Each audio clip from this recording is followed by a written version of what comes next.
বিসমিল্লাহির রহমানির রহিম। হে সমস্ত জগতবাসী, আজ আমি শামীম আলী চিশতি আপনাদের সামনে কিছু আলোচনা নিয়ে আসলাম। সেই আলোচনাগুলো অবশ্যই আপনারা খেয়াল করে শুনবেন, ভিডিওটি টানবেন না, পুরোটি শুনবেন। ইনশাল্লাহ আপনার মানব দেহের ভিতরে শয়তান কোথায় বসে আছে যদি সেই স্থান আমি দেখতে পারি, জানতে পারি, তাকে কান ধরে উঠিয়ে দেব। আলহামদুলিল্লাহ, সুবহান আল্লাহ, আলহামদুলিল্লাহ। আল্লাহ যদি তৌফিক দান করে অবশ্যই সম্ভব। মানুষের অসাধ্যে আল্লাহ কিছুই রাখেননি। আর যদি অসাধ্য হয় তাহলে আল্লাহ বাধ্য হয়, এখানে আল্লাহ নিজেই হাত লাগিয়ে আগিয়ে দেয়।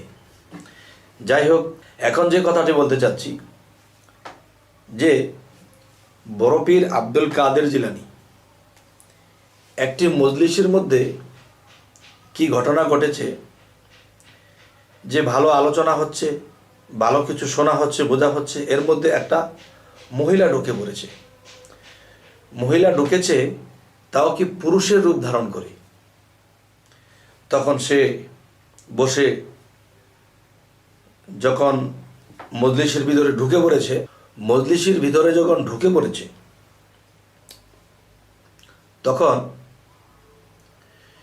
সেই মহিলাটার আস্তে আস্তে কাপড়গুলো নামিয়ে তখন পুরুষের বেশটা ছেড়ে মহিলার বেশে বসেছে। এখন মানুষের চিন্তা করে কিরে মহিলা আসছে কোত্থেকে।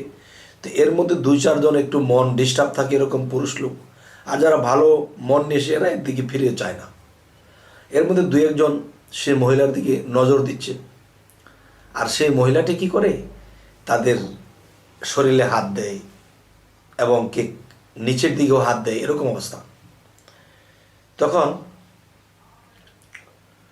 বড় পীর বলতেছে, তোমরা কি সবাই ঠিক আছো? হ্যাঁ হ্যাঁ বাজান ঠিক আছে। তখন বললো, তোমরা ঠিক থাকলেও তোমাদেরকে ঠিক থাকতে দেবে না এমন কেউ মজলিসের মধ্যে আছে। তোমরা যার জায়গায় যেভাবে আছো সেভাবেই বসে থাকো। তখন বড় পীর সেই শয়তানটার কানে ধরেছে, কানে ধরে তাকে বাইরে ফিক্কে মেরেছে। তাহলে শয়তানের কথা কিন্তু আল্লাহ বলেছে, জিন শয়তান এবং মানুষ শয়তান, এই দুই শয়তান থেকে তোমরা বিরত থাকো। এই শয়তান তোমাদের পূর্বপুরুষদেরকেও ধ্বংস করে আসছে। তাহলে মানুষ শয়তান যখন শয়তানি করতে আসে, সে কিন্তু ভালো একটা সাজ ধরে, হয় সাধুর বেশ, দরবেশ, আর না হয়তো কোনো মাওলানার বেশ, যে কোনো একটা বেশ ধরে সে আসে। তখন কিন্তু তার ভাষা, তার কথা সবাই মুগ্ধ, কিন্তু জানে না যে তার ভিতরে যে কি আছে, সে কেন যে এসেছে। কিন্তু আল্লাহর ওলিরা এটা ধরে ফেলতে পারে। তাই আমি বলবো যে মানুষ শয়তানই তো আমরা দেখলে চিনতে পারি না, তাহলে জিন শয়তান তো আমাদের চোখের আড়ালে, আমরা তো দেখতেই পারি না। তাহলে মানুষ শয়তান হইতে আমরা কিভাবে বাঁচবো এবং জিন শয়তান হতে আমরা কিভাবে বাঁচব?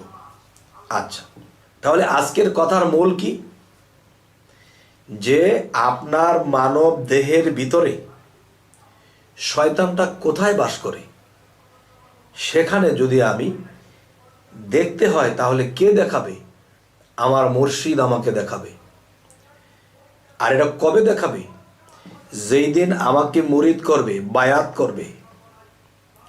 এখন সেই বায়াতের সময় তার মুর্শিদ তাকে দেখিয়ে দেবে যে বাবা, তোমার ইমুক জায়গায় শয়তান বসে আছে, এখানে বসে তোমার মনকে সে পরিচালনা করে, তোমার ছয় রূপকে সে পরিচালনা করে, ছয় দিকে ছয়জনকে লাগিয়ে দিয়ে মন বেটাকে সে নিয়ে ঘোরাতে থাকে। তখন মন যা চায় ছয় রিপু তা করে, ছয় রিপু যা চায় মন তা করে। এখানে জ্ঞান বিবেক হাত ফিল করে পড়ে আছে।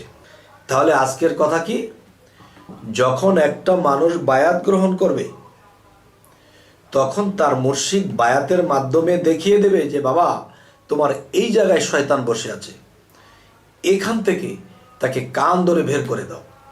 বড় পীর মজলিস থেকে বের করেছিল, তোমরা তোমার দেহবাণ্ডের থেকে কান ধরে বের করে দাও।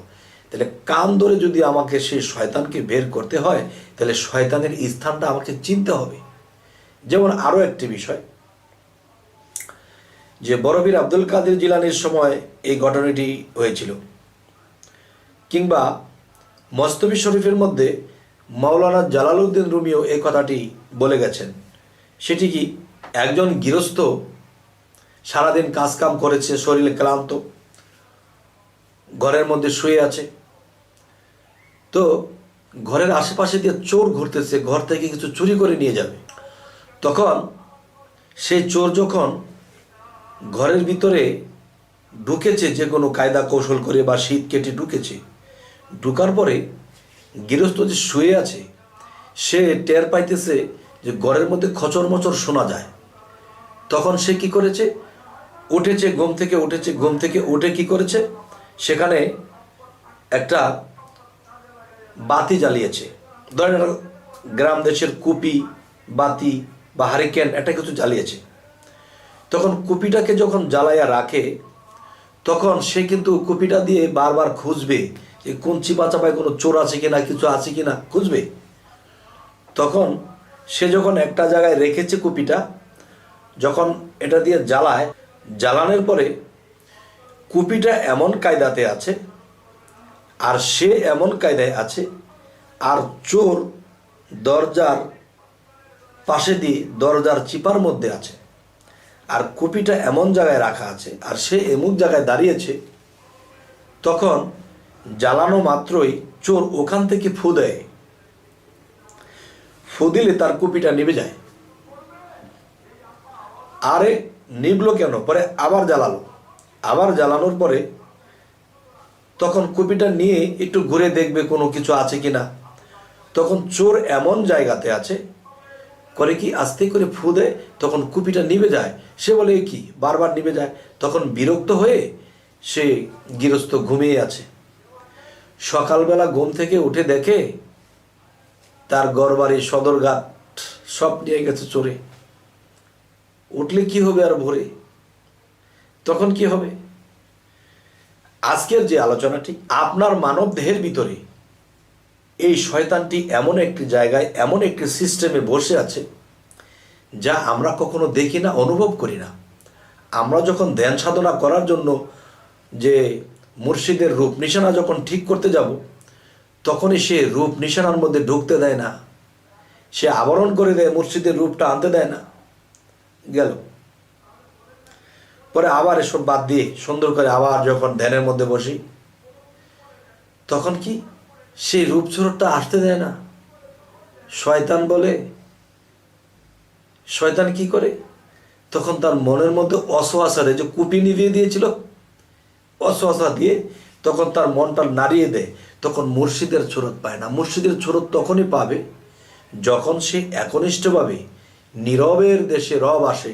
সেই নীরবের দেশে যদি ডুবতে পারত, তাহলে সে রূপ পাইত। কেন পায় না? কারণ তার মধ্যে শয়তান গোপনে শয়তানি করতেছে। আর এই শয়তানকে যার যার মুর্শিদ বায়াত করার দিন, মুরিদ করার দিন, সেই শয়তানকে দেখিয়ে দেবে, বাবা এখানে বসে সে তোমাকে ধোঁকা দেবে, তোমাকে সাধনে ব্যাঘাত ঘটাবে, তোমাকে ধ্যানে ব্যাঘাত ঘটাবে। তুমি মুর্শিদের সাধন করবে, রূপের সাধনা করবে, তোমাকে সে ব্যাঘাত ঘটাবে। তখন এই শয়তান এমুক জায়গায় বসে এই কাজটি করতেছে, এখান থেকে কান ধরে শয়তানকে বের করে দিয়ে তখন তুমি আমার ধ্যান সাধনা করো, তুমি আমাকে সাথে সাথে পেয়ে যাবে। সুবহানাল্লাহ, আলহামদুলিল্লাহ। হে জগতবাসী, আজকের যে এই আলোচনাগুলো যদি কেউ মনে করে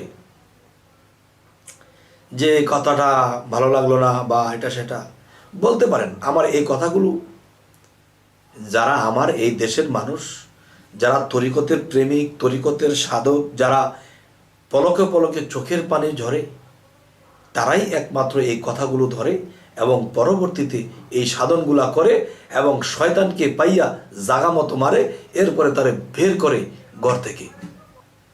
যাই হোক, হে সমস্ত জগতবাসী, আমাদের চ্যানেলের আলোচনা যদি আপনাদের ভালো লাগে তো অবশ্যই সাবস্ক্রাইব করে রাখুন, পরবর্তীতে ভালো আলোচনা নিয়ে যেন আসতে পারি। তো সকলেই ভালো থাকবেন। আল্লাহ হাফিজ।